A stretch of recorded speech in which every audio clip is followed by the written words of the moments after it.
a diva. I'm a diva. I'm a diva. I'm a diva. Coucou, alors aujourd'hui je vous retrouve pour ma routine capillaire cheveux courts et voilà ce que ça donne à la fin. Je vais faire une petite description des produits et du procédé. Produits de lavage sont ces deux-là. Et j'applique un protecteur de chaleur de chez Franck Provo qui est très bien et qui va à tout type de cheveux. Alors ensuite je procède au démêlage des cheveux et vous allez voir que de base j'ai les cheveux bouclés, voire un peu frisés. Ensuite je prends mon sèche-cheveux qui date des années 1895 et je procède ensuite en fait à un brushing, ce qu'il y a de plus normal. Voilà, donc j'essaye de prendre la température la plus chaude du sèche-cheveux et je coiffe avec un petit peigne jusqu'à ce que les cheveux soient le plus raides et le plus lisses possible. Mais ce qui est important, c'est aussi qu'ils soient très secs. Idéalement, il faudrait que vous vous retrouviez avec un résultat à peu près comme celui-là, puisque ensuite on va procéder au lissage. Je prends donc mes plaques qui ne sont pas très adéquates pour cheveux courts, mais on fait avec. Et je l'aime beaucoup parce que de toute façon, c'est des températures qu'on peut régler. Et là, je le mets à 200, sachant qu'elle peut aller jusqu'à 230. Mais le but, ce n'est pas de brûler mes cheveux et vous allez voir que malgré tout, ça va fumer.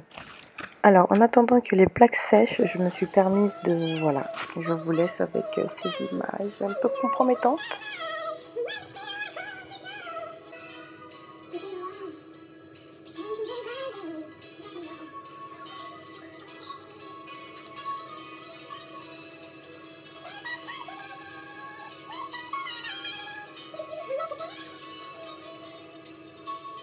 Voilà, assez rigolé. Et maintenant, une fois que nos plaques sont bien chaudes, je vais venir en fait définir une raie pour pouvoir faire plusieurs sections de mes cheveux qui sont très courts.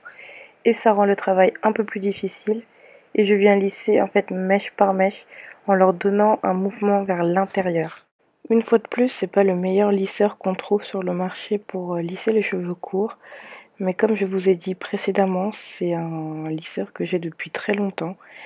Et je l'aime bien parce que les températures se règlent, donc selon la température qu'on veut donner à nos cheveux.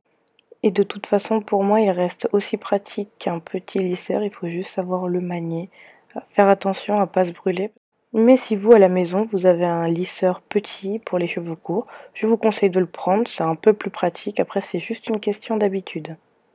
Alors une fois que j'ai fini d'un côté, je procède donc au lissage de l'autre côté, et vous pouvez voir là, comme sur l'image, le cheveu fume en fait, c'est parce que le produit que j'ai mis auparavant s'évapore. Ce que j'aime faire ensuite, c'est de prendre la petite section en fait de devant, afin de me faire comme un genre de houppette, parce que en fait, j'ai pas envie de ressembler à ça. Donc voilà, je prends toute ma section de devant et j'essaye de la mettre en arrière, pour donner un mouvement en fait comme une coque.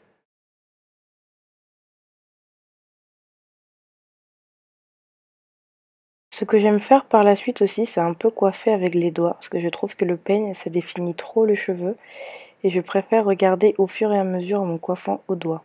Et j'essaye de bien sûr aussi prendre les tout petits cheveux qui sont derrière, sinon ça fait des frisottis derrière et c'est pas très beau. Et je passe par la suite en fait ma main dans les cheveux pour voir s'il ne reste pas encore de petits frisottis. Si j'en sens un, la première chose que je fais, c'est que je prends le lisseur et j'essaie de l'éliminer dès la racine. Une fois mon lissage terminé, j'aime prendre de l'huile, donc j'ai pris celle-ci, ça peut être n'importe quelle autre huile. Là, c'est une huile d'amande que j'applique partout sur mes cheveux. Parce qu'il ne faut pas oublier que le cheveu, en fait, quand il est lissé, il est asséché. Il perd également de son aspect brillant et je lui redonne donc cet aspect avec mon huile.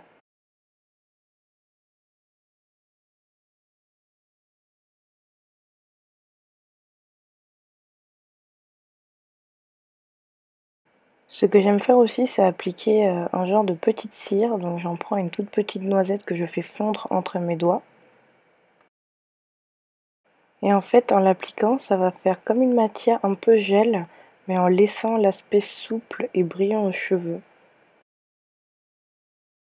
Et pour finir, je finis par passer mes doigts dans mes cheveux afin de leur donner la direction et la forme que je veux au niveau de la houppette de devant. Et j'oublie pas de mettre du produit aussi sur le cheveu derrière, même s'il est très court. Il faut pas oublier de le nourrir. Et voilà, on se retrouve avec ça. J'espère que vous avez aimé ma vidéo. Et si vous en voulez d'autres, n'hésitez pas à me dire, j'hésiterai pas. Et puis les filles aux cheveux courts, je vous aime. N'hésitez surtout pas à me poser des questions si vous en avez. Et si la vidéo vous a plu, je vous invite à vous abonner si ce n'est pas déjà fait. Et à lâcher un petit pouce bleu parce que ça fait toujours plaisir. Des bisous, à la prochaine.